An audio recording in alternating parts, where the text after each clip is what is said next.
नमस्कार, आप देख रहे हैं SRTV न्यूज नेटवर्क और मैं हूं मनीषा श्रीवास आपके साथ। इस वक्त की मुख्य खबरें, खास मुलाकात विशेष मेहमान से। दर्शकों, इस वक्त हमारे समक्ष है श्री सतीश उर्फ मामाजी घंगर, जो कि आप Nag Vidarbha transport commission agent association के अध्यक्ष हो।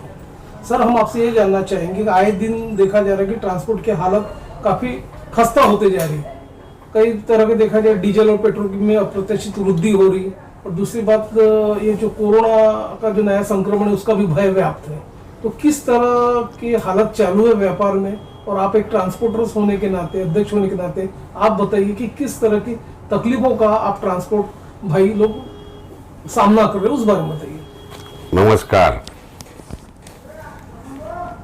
आपने अच्छा प्रश्न पूछा है। विगत कई सालों से ट्रांसपोर्ट व्यवसाय मंदी की मार झेल रहा है। आईटीओ के टैक्स, इंश्योरेंस में बेजाफा इजाफा हो गया है। टायरों की कीमतें अनाप शनाप बढ़ गई है, और व्यापार जगत के अंदर व्यापार धीरे धीरे बहुत कम होते जा रहा है। उसके अंदर भी नागपुर डिवीजन के अंदर विगत कुछ सालों से ट्रांसपोर्ट व्यवसाय बिल्कुल मंद गति से चल रहा है। किसी भी ट्रांसपोर्ट वाले को नागपुर के अंदर कुछ भी व्यवसाय नहीं मिल रहा है। तो इसके अंदर बहुत सारी समस्याएं हैं। कुछ कीमतों में, डीजल में, पेट्रोल डीजल सभी चीजों के अंदर भाव बढ़ चुके हैं, और उस हिसाब से भाड़े किसी भी ट्रक मालक को मिल नहीं रहे। इसलिए हम लोग पिछले 4-5 साल से बहुत ही घाटे के अंदर चल रहे हैं। उसके अंदर भी पिछले 2 साल से ये जो कोरोना का संकट आया, उसके अंदर हम लोग बुरी तरह फंस चुके हैं। प्रशासन से डिमांड है हमारी कि डीजल के भाव स्थिर रखे या कम कर दे, जिससे भाड़ा हमको मिलना चालू हो जाए। सर, आप क्या कहोगे कि देखा गया जो ट्रांसपोर्ट की जो हालत है काफी मंदी के दौर से गुजर रहा है। बीच में आप लोगों का डेलीगेशन भी जो अपने परिवहन मंत्री है, केंद्रीय परिवहन मंत्री श्री नितिन गडकरी साहब को आप लोगों ने निवेदन दिया था। उसमें आप लोगों ने मांग की थी कि ये जो ई-वे बिल का जो है, और दूसरी बात जो बॉर्डर पे एक तरह से जो लूट मचाई हुई इन लोगों ने, तो ओवर लोडिंग के नाम पे आप ट्रांसपोर्टर को जो परेशान किया जाता है, ये काफी समस्याओं का आपने उल्लेख किया है। तो क्या आपकी वो समस्या हल हुई, उस बारे में बताइए आप। ये जो ई-वे बिल का नाटक जो प्रशासन के द्वारा चलाया जा रहा है, इसके अंदर ट्रांसपोर्ट वालों के ऊपर जो जवाबदारी दी गई है, और उसके अंदर ई-वे बिल के अंदर भी माल पहुंचाने के लिए एक समय सीमा तय कर दी जाती है, वह गलत है। क्योंकि बहुत बार अनेक ट्रकें रास्ते में खराब होकर खड़ी हो जाती है, और ई-वे बिल का समय समाप्त हो जाता है। यदि ट्रक वालों को इतना ही मालूम रहेगा कि आगे इसके लिए क्या कार्रवाई करना है और कैसे माल पहुंचाना है, तो वो ट्रांसपोर्ट का व्यवसाय ही नहीं करेगा। इतनी जटिल प्रक्रिया इसके अंदर है कि किसी को आज दिन तक कोई समझ में आया ही नहीं है। माना गया कि जो ट्रांसपोर्ट है देश के अर्थव्यवस्था का एक केंद्र बिंदु है। कई लोगों को आप प्रत्यक्ष और अप्रत्यक्ष रूप से रोजगार प्रदान करते हो। ऐसे में यदि सरकार ने आपकी अनदेखी की, कई तरह के टैक्सेस आप पे लादे गए हैं, आप लोगों को स्टाफ का पेमेंट करना पड़ता, तो ये सारी की सारी जो समस्याओं का आप सामना करना पड़ रहा। कई तरह के आपने स्ट्राइक भी किए, अभी तक कोई उसका समस्या का हल नहीं निकला। तो आगे चल के आप लोगों की क्या रणनीति रहेगी?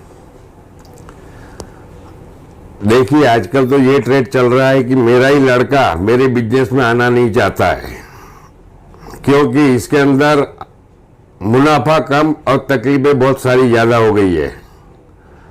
ड्राइवर से लेके लेबर सभी की तकलीफ ये व्यवसाय में चल रही है। हमने बहुत बार इसके बारे में सभी को जानकारी दी है, प्रशासन से भी मांग किया, लेकिन आज दिन तक किसी भी समस्या का हल हमारे साथ नहीं निकला है। सतीश घंगर जी, आप हमें ये भी बताइए कि जैसा कि आपका जो ट्रांसपोर्ट का जो व्यवसाय है, देखा गया कि जिस क्षेत्र में आपका ट्रांसपोर्ट है, जो सतरंजीपुरा कहलाता है, वहाँ पे देखा कि हर तरह से रास्ते का कंजेशन हो रहा है।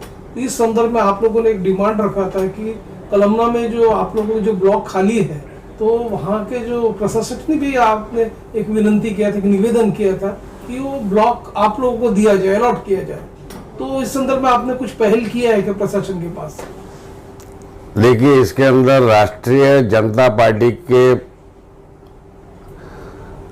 बॉडी के अंदर जो राष्ट्रवादी कांग्रेस के अंदर जो क्या नाम उनका, क्या नाम उनका, श्रीमान शब्बीर विद्रोही साहब से बात हुई थी। उनके अनुसार कलमना मार्केट के बाहर करीबन 150 दुकानें पिछले 8-10 सालों से खाली पड़ी हुई है। यदि वह आप लोगों को मिल जाएंगी तो चलेगा क्या? तो हमने प्रत्यक्ष वहां जाकर देख लिया और वह जगह इतनी हमारे ट्रांसपोर्ट व्यवसाय के लिए उपयुक्त है कि यदि वह हमको अलॉट कर दी जाती है तो प्रशासन की बहुत सारी समस्याओं का समाधान खुद ब खुद मिल जाएगा। क्योंकि कलमना साइड की उधर से जबलपुर बाईपास रोड और सिटी के बाहर होने से सिटी के अंदर ही कोई भी ट्रक आ नहीं पाएंगी, जिससे बहुत सारी जनता को भी बहुत सारी तकलीफों का सामना जो करना पड़ रहा है वह नहीं करना पड़ेगा।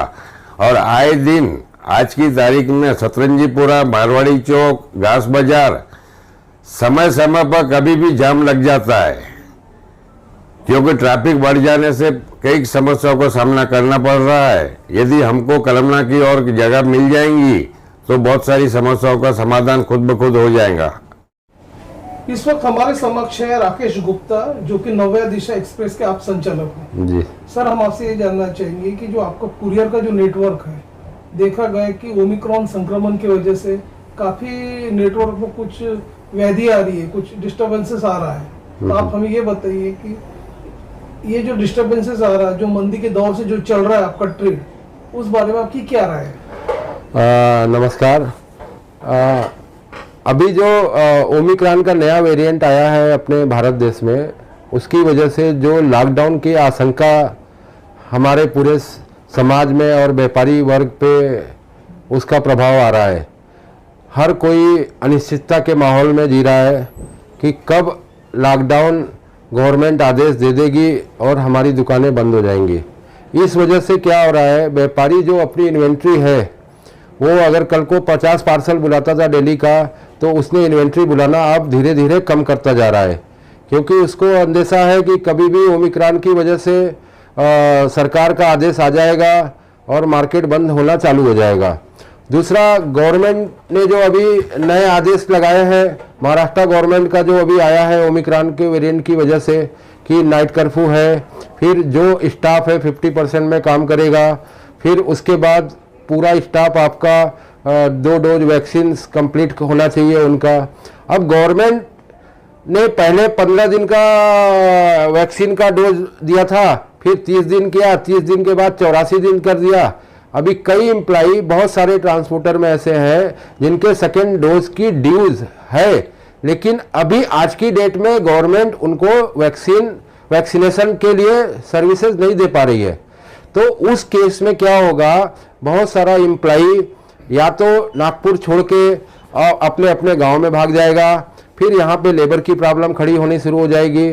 मार्केट में बहुत सारी मतलब अनसर्टेनिटी, अनिश्चितता का बहुत बड़ा माहौल है और इसका प्रभाव ट्रांसपोर्ट इंडस्ट्रीज पे भी और दूसरे बिजनेसेस पे भी पड़ना शुरू हो चुका है। पुर में हमारे पास 6 ऑफिस है मार्केट में, और सारे मार्केट्स में वाड़ी में है, धनतोली में है, घाट रोड पे है, रजत प्लाजा में, और रामकुलर चौक पे है, और गांधी बाग में हारमोनी होटल के पास है, और हेड ऑफिस हमारा गरुबा मैदान में है। और पूरे विदर्भ और मराठवाड़ा खानदेश में हमारे 55 ऑफिसेज हैं। तो हमारे ऑफिसेज के द्वारा आप बहुत ही कम चार्जेस में और फास्ट सर्विस और रिलायबल और सेफ सिक्योर सर्विस आप, और हमारी गाड़ियाँ सारी कंटेनर पैक चलती हैं, जिसमें कि बारिश पानी से गीला होने का भी डर नहीं रहता है। और हमारे यहाँ डैमेजेस, टूट फूट और मिसिंग ये केसेस नेग्लिजिबल के बराबर है। तो हमारा सारे ग्राहक से यही निवेदन है कि अगर जो सर्विसेज यूज किया है उसको तो पता है हमारी सर्विसेज, जो नहीं यूज किया है वो एक बार यूज करे, हमारे रेट्स देखे। और हमारा टैगलाइन ही है कि एक बार आप हमको देखिए और आपको सर्विसेज अच्छी लगे तो कंटिन्यू करिए।